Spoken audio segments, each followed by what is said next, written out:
Montreal, an island city, a blend of the old world and the new. Two cultures flourish side by side.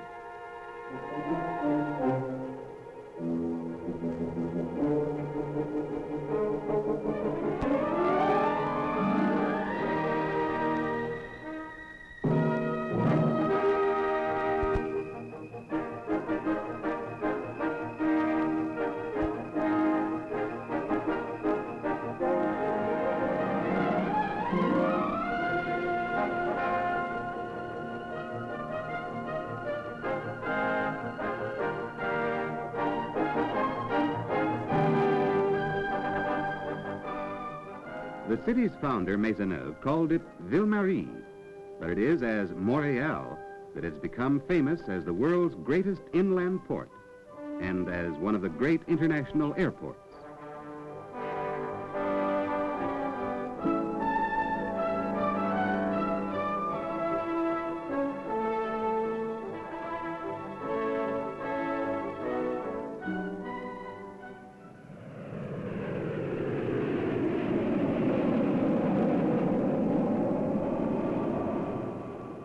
A domestic flight from the Pacific coast takes Mary Robbins to Montreal, and an excited girl she is.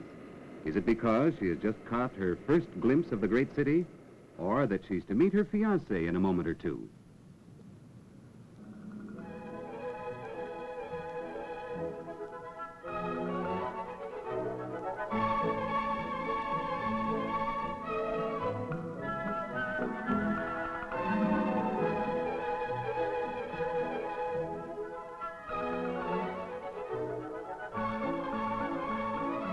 Leslie did say the airport.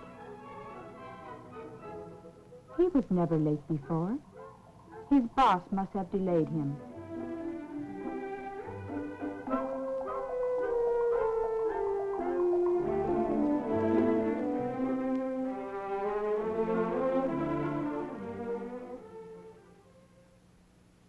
With Miss Mary Robbins, please report to the information desk.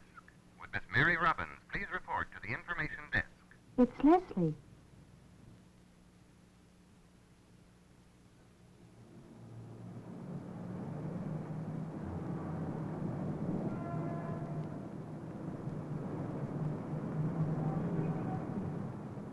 Mary has not yet found Leslie, but she has discovered a pretty place. One of nearly 300 parks which provide a contrast with the concrete skyscrapers and asphalt highways.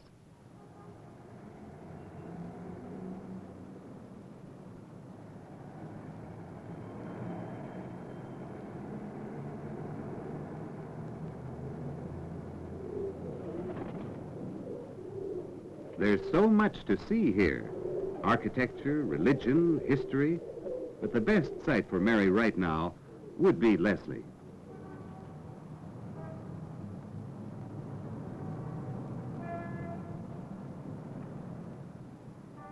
The Roman Catholic Cathedral, Mary, Queen of the World, is reminiscent of St. Peter's Basilica in Rome.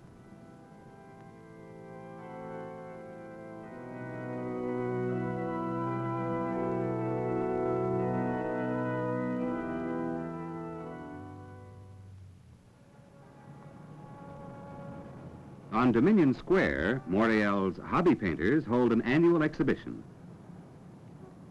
Well, can you beat that, or is it really? It can't be. Janine! The answer is yes. And Janine is happy for a chance to show Mary around Montreal. They met last summer in Vancouver on a student exchange scheme. As for Leslie, well, when two girls meet after a year, a man takes second place to talk. Well, talk about that man in the car. That's Leslie. Hi, girls. See who's coming. Oh, at long last. Come on, do something. Mary! Mary! Just my luck. There is one consolation. She can't be far away.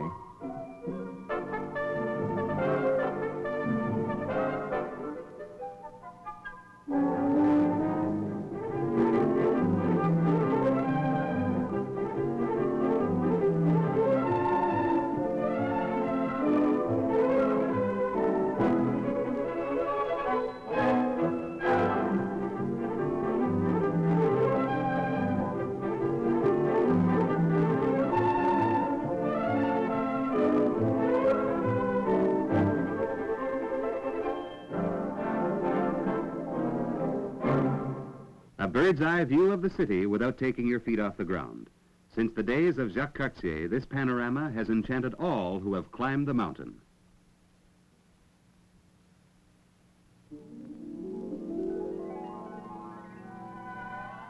The city fathers seem determined to put a touch of nature's green everywhere possible. They even managed to attach nature to lampposts.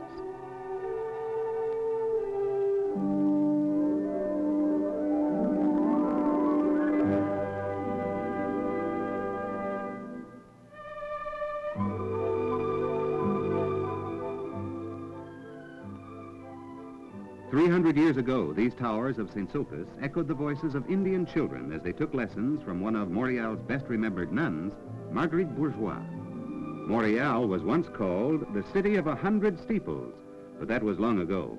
There are more than 300 churches today. Roman Catholic churches predominate, but side by side are churches and temples of many denominations and sects. One Sunday morning, the air is filled with the tingling of bells calling the faithful to worship.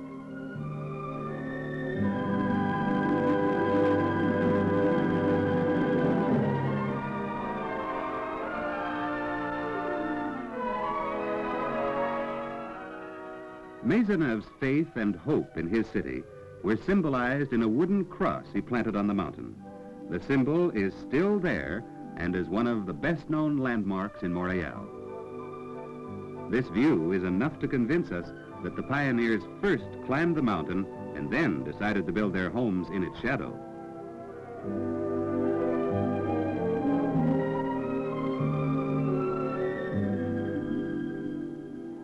On the quiet waters of Beaver Lake, one of the most popular spots on the mountain, little boys sail their boats and dream about great sailors. Jacques Cartier, Jean Cabot, and the Voyageurs, men of courage who wrote the first chapters of Canada's history.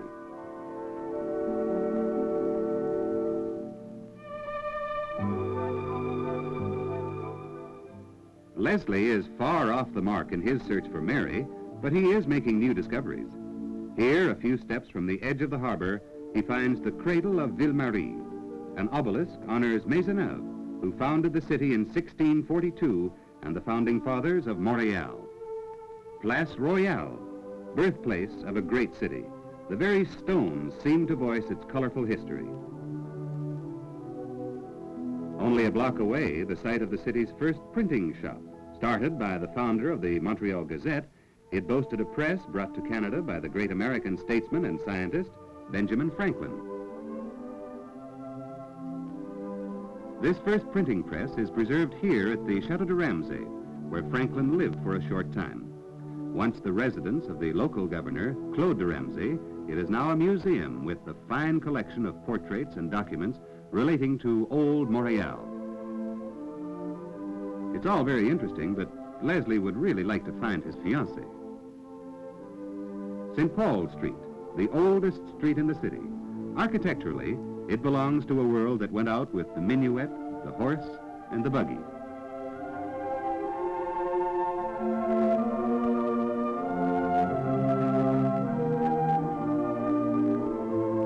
Here we also find Montreal's first theater, whose boards were trod by Charles Dickens. The theater stood in what is now Bon Secours Market, a quaint open-air marketplace. Still standing is the Hotel Rasco, where Dickens stayed. And standing protectively over all this is Notre Dame de Bon Secours, a religious haven for sailors from all parts of the world.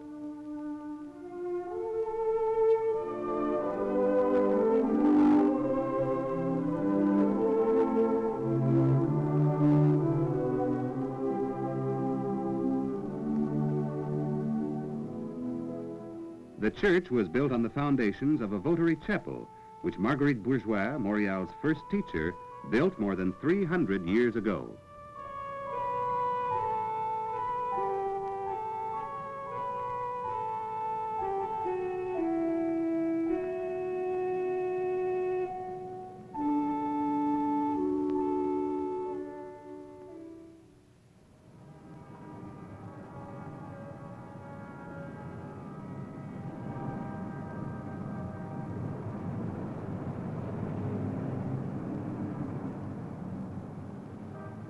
Hi, girls, he went to the right, hurry. It seems he's not in a desperate hurry to find Mary. Romance can wait for a history lesson. Right now, the home of Pierre Lemoyne d'Iberville, the founder of Louisiana, the city's first general hospital, a reminder of a dedicated woman, Mother Marie Duville, founder of the Grey Nuns.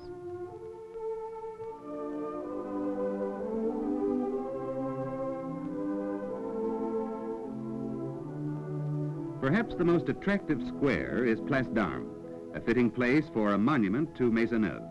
He is surrounded by his collaborators, Jeanne Mance, founder of the Hôtel Dieu Hospital, Lambert Closs, Montreal's first captain. The peaceful downtown square was once the scene of a bloody battle. That was in 1644. Heroism in battle, charity towards fellow human beings, administrative ability. These have assured many of the early citizens a place in the hearts of everyone today.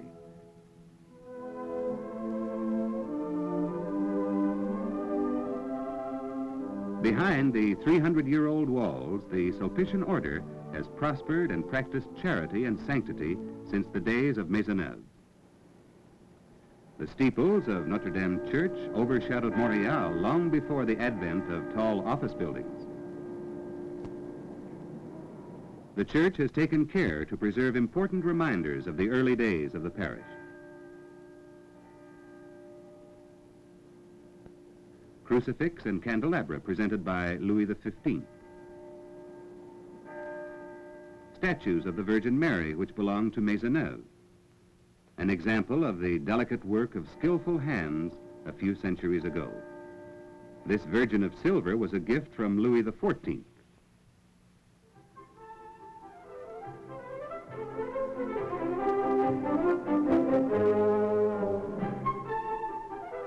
The fame of the botanical garden is as wide as the world from which its plants come.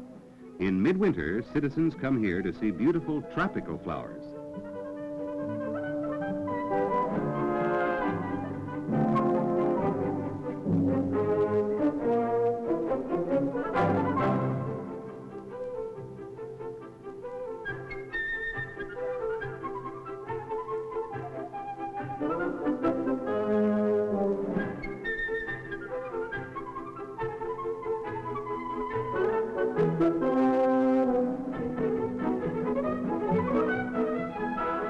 Lovers of sports remembered the city's founder when they named this arena for Maisonneuve. One of the buildings is named for a contemporary sports hero. Sherbrooke Street, where the ladies love to walk and shop. It's a fashion world in itself, with creations from New York, Rome, Paris, and the well-known Montreal couturiers.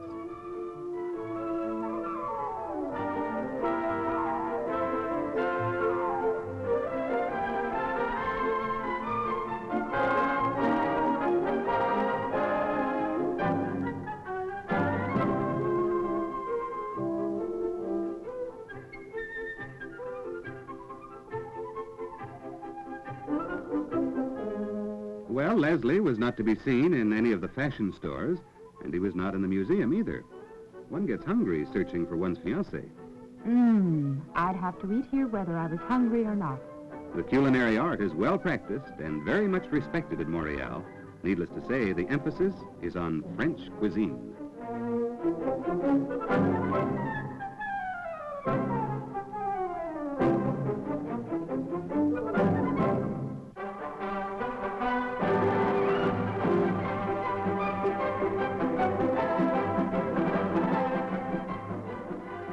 Some men like to bet and some just like to watch the horses. In Montreal, a man has the choice of two tracks with flat racing and trotting. But Leslie, you'd hardly find Mary here.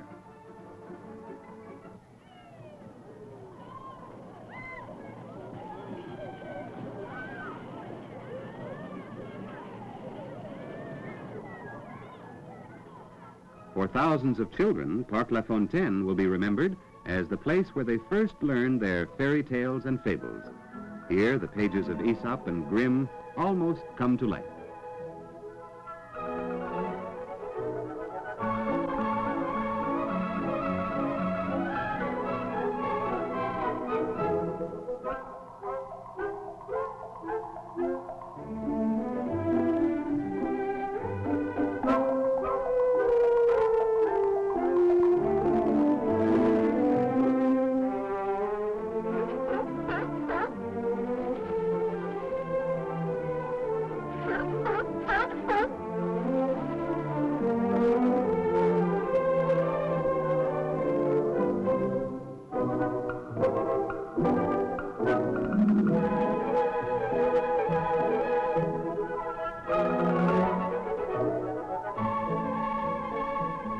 Parc La Fontaine is the most frequented park after the mountain.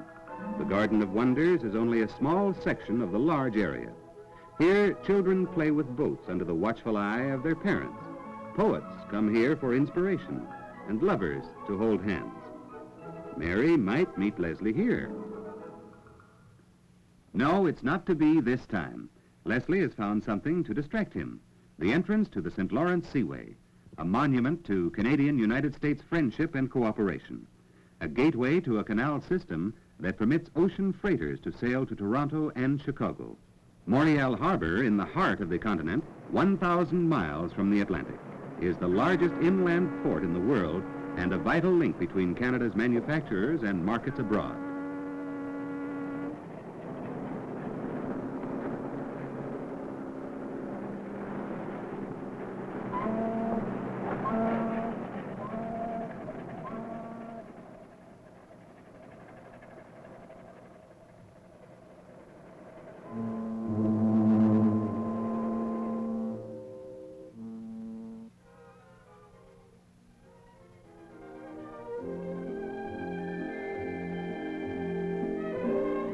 For a girl in love, she eats well.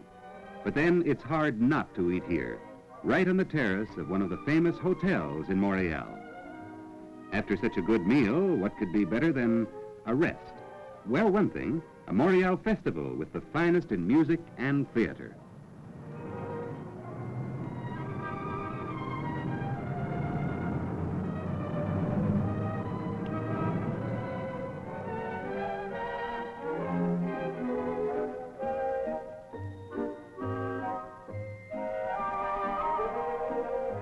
Mary did not have a reservation, but Janine has friends, and they managed to see the dress rehearsal.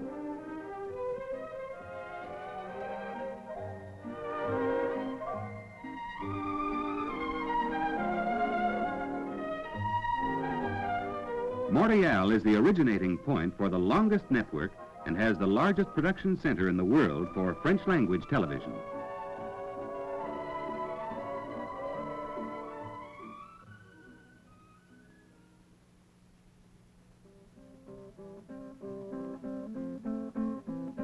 The city has made a considerable contribution to the fine arts. Bourgeois, Riopelle, and Pellin developed schools which have many devotees in Europe, and women hold a high place among the talented painters.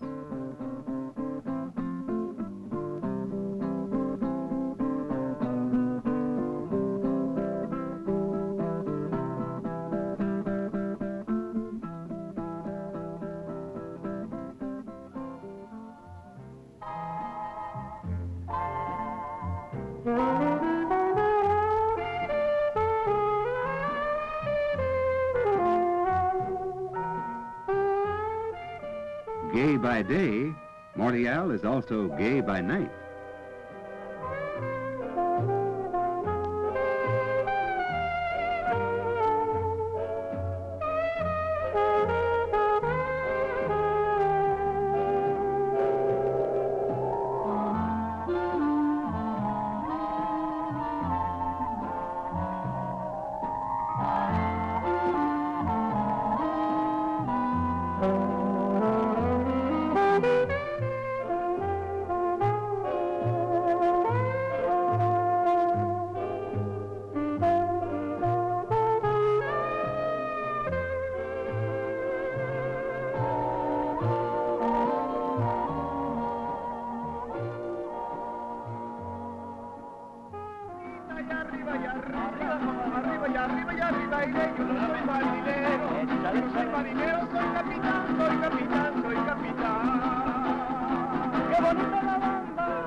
My dear, in only 2 days I have found a new love, Montreal.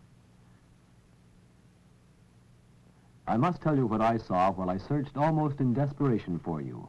The Municipal Library, Redpath Museum, McGill University. I wish so much you had been with me at St. Joseph's Oratory, built out of the simple face of Brother Andre. I was impressed by the sculptured way of the cross on the mountainside. If only I hadn't missed you, we would have gone to the University of Montreal. We could have spent a full day in the Museum of Fine Arts. The picture collections are fabulous. There's a great deal of furniture from early Canada.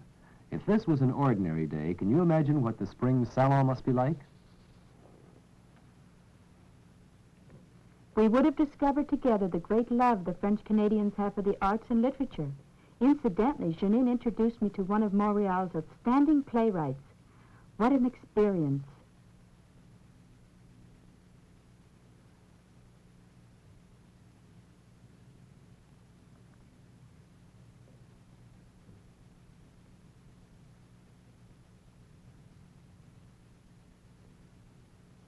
Before I leave Montreal tomorrow, I must go to St. Helens Island, and Janine says I must not miss the concert on the mountain. There will be a concert under the stars tonight, and because I know you love music so much, I would have taken you there.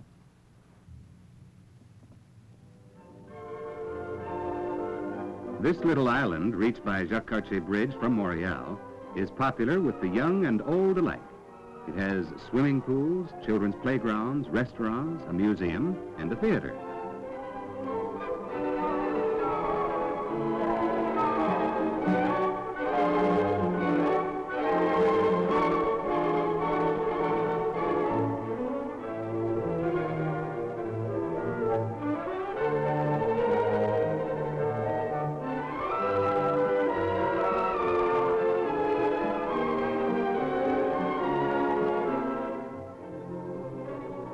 The place we went swimming is called St. Helens Island. Actually, it's named after the young and beautiful wife of Samuel de Champlain.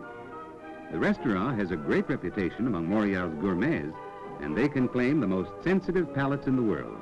From the island, we can see the entrance to the St. Lawrence Seaway and the Jacques Cartier Bridge.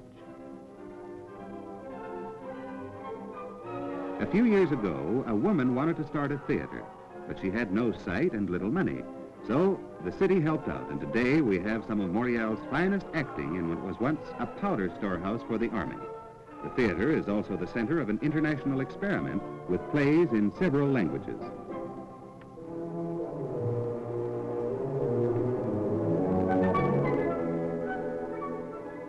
Near the Powder House is another military building, a blockhouse dating back to 1849.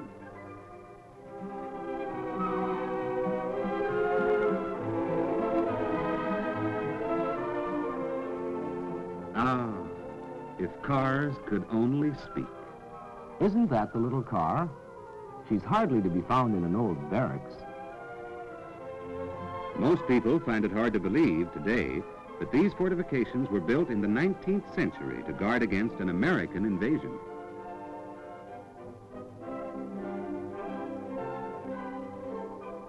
Well, I've looked in all sorts of places. Why not here? Why not? You'll never know if you don't try.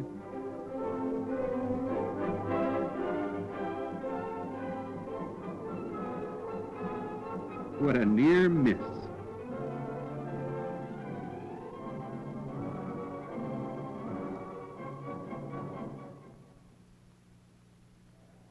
Morning, noon, and evening, there are many people walking on the mountain. Many go to the concert under the stars. This is my last chance. If I don't see her soon, I don't know if I'll ever see her again.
and music, symbols of love and harmony, and the blending of two cultures that adds so much charm to Montreal, the city once called Ville Marie.